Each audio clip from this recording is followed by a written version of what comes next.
G'day everyone, Wavebot here, and I'm going to show you today how to do some side chaining with a compressor, and also we'll move on to auto filtering. So firstly, for my bass, I'm just using a massive preset that I made, and for my kick drum I've just layered some kicks that I use myself. So let's get stuck into it. So firstly, I'll show you guys what this would sound like if you didn't have a sidechain compression on the track.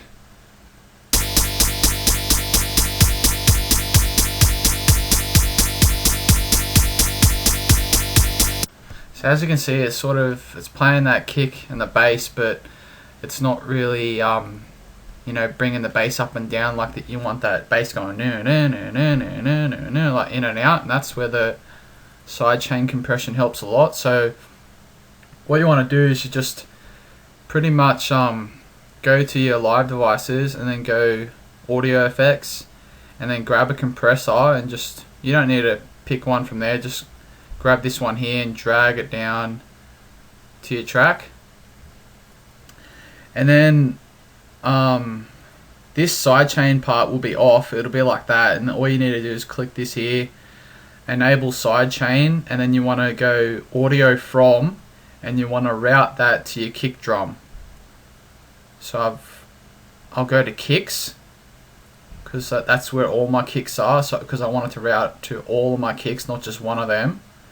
So I route it to that, just leave post effects and all this stuff. And then for your EQ, I usually just use this one here. I'm not sure the name of this one, but I find this one gives the best sound. And then once you've done that, you can choose between these different envelopes here. They all give it a sort of different sound. I like peak and up to. They're my two favorites, but everyone's different. Next, this threshold here, this is what is gonna help that sidechain compression a lot. So if we bring it all the way up and then just play these two here,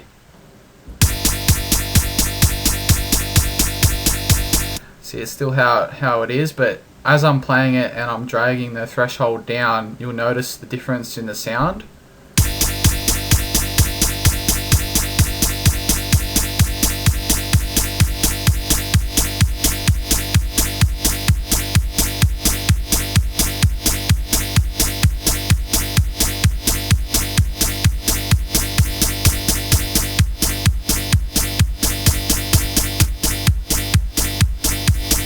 I think you guys can hear that, hopefully.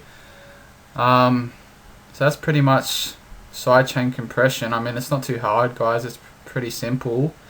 And these parts down here, ratio and the knee, they just pretty much, like, if you turn the ratio up, it's gonna change the gain reduction. So if you have it up heaps, well, it's actually down in the ratio, but it goes up in the graph. But if it's up in the graph, it's gonna have the gain reduction sort of high. But if you bring it up in the ratio but down in the graph,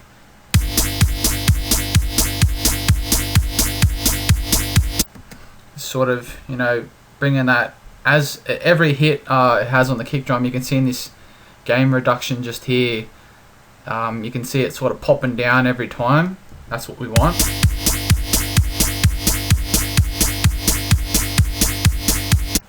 And the knee, I'm actually not too sure what this does, but it does change the sound a little bit. It changes the curve just around here, but you can fiddle with that as much as you want to achieve the sound you want to get. And muck around with your frequency.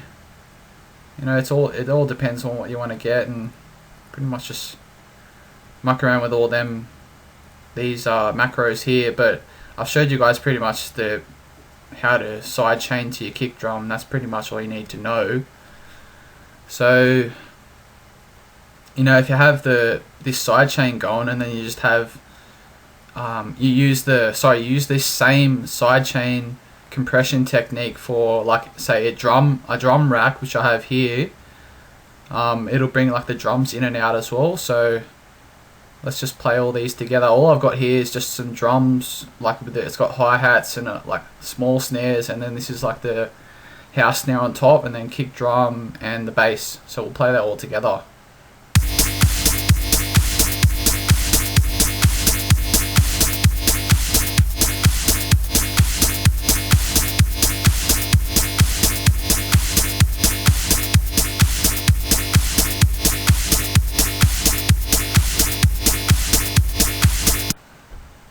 So yeah, that's that. And this sidechain compression also helps, like if you wanna make a dubstep sort of track. I mean, this is at 128 BPM, which is not really most dubstep tracks, right? But you can make it whatever BPM you want, really, whatever sounds good.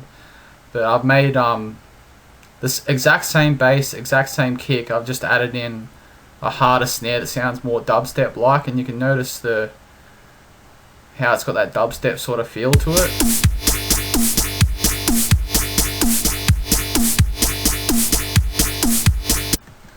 And then, you know, if you want to sort of muck around with the LFO in here, you can do that too. So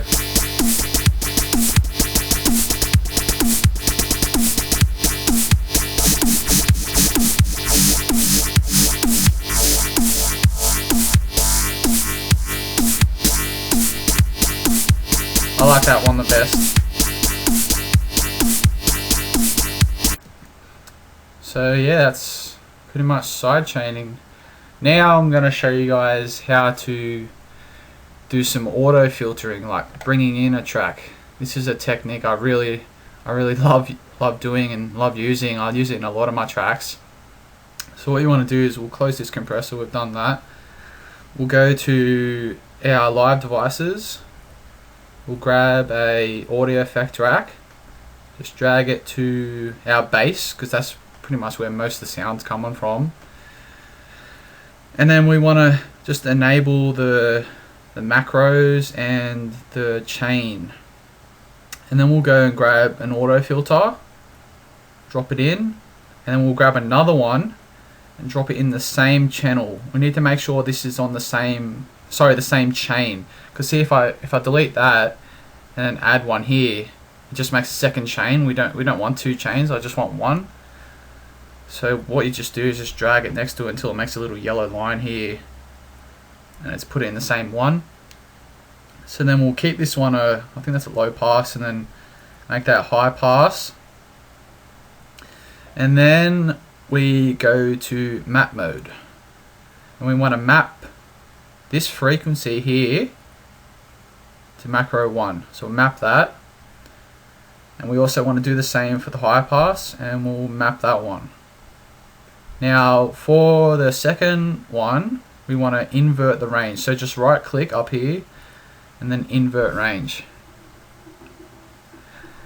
Now bear with me guys, it might sound terrible here, but just because I'm working on it. But next what you want to do is just sort of fiddle around with it, just like we'll just press play, see how it sounds.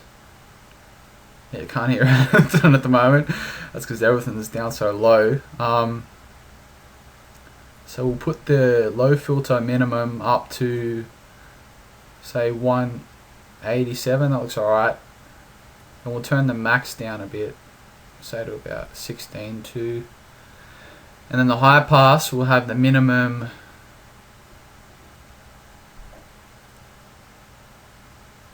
about the same,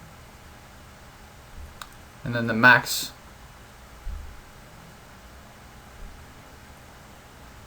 we'll put to about, just say there for now.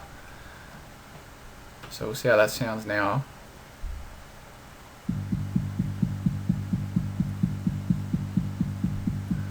So it's just sort of that bass, sound, and as you muck around with this little macro here, as you're bringing it up, you'll notice it sort of brings it in a bit.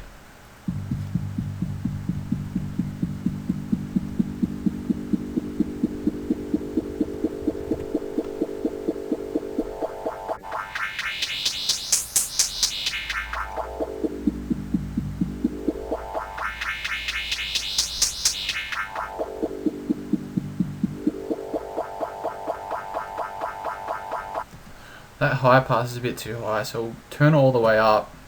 We'll make this max down to...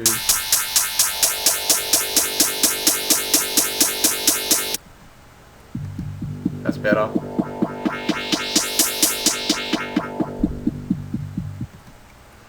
You can also, you know, muck around with the Q. That just gives it a bit more... Wait, turn this off. A bit more high pass or whatever, high shelving, whatever. And also what I like to do is just I go to my phaser. I'll grab that, drop it in here, and then turn on map mode again. And then we want to map this dry wet to the same macro here. So we'll map that. But we also want to invert that, because as we have it on the lowest points down here, we want the phaser to the full. So if we don't invert it, it's going to have it, you know, it's going to have no phaser, and as we turn it up, the phaser is going to come in, which is not really what I want. Some people might want that, but I find it better having the phaser first and then bringing it in, so it virtually cuts the phaser out. So we just invert that range, and then I'll play it back now. Oh, first I'll show you guys. See how as I'm pushing it up, see how the dry wet over here is going down? That's because I inverted it. So we'll press play, see how that sounds. You can also muck around with this thing, like different sounds.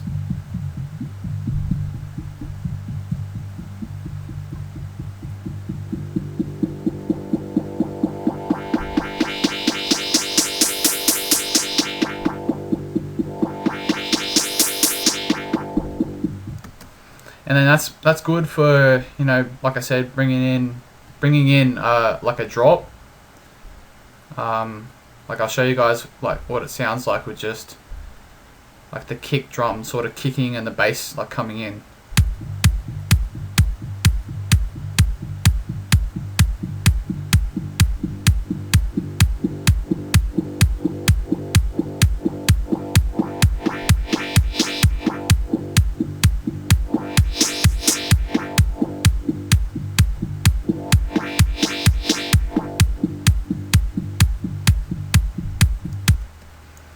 And then you can have your hi-hats or whatever going with it.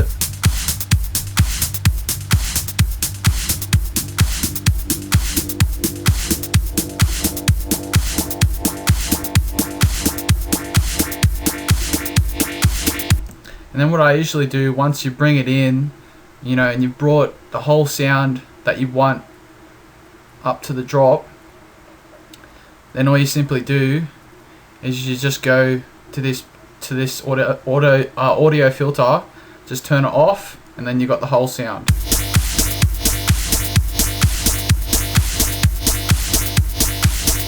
And then when you want to bring it back down in the track, you just enable it again, and then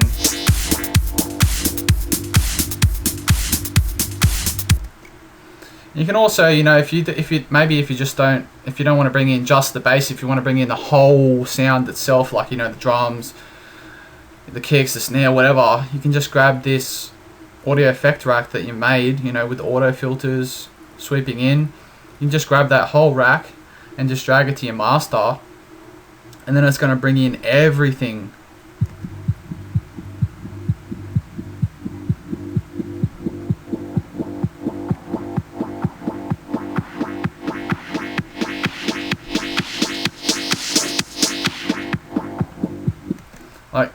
Like I notice you guys will probably say when I bring it up, you know, it's not that bassy.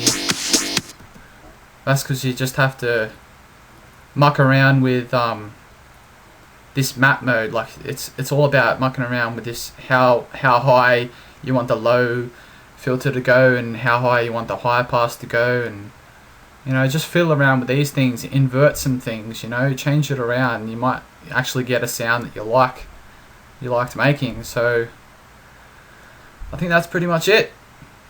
So if you guys have any questions, something I missed out on, something extra you'd like me to help you out with, just let me know and I'll do my best to reply to all the messages. Alright, thanks guys.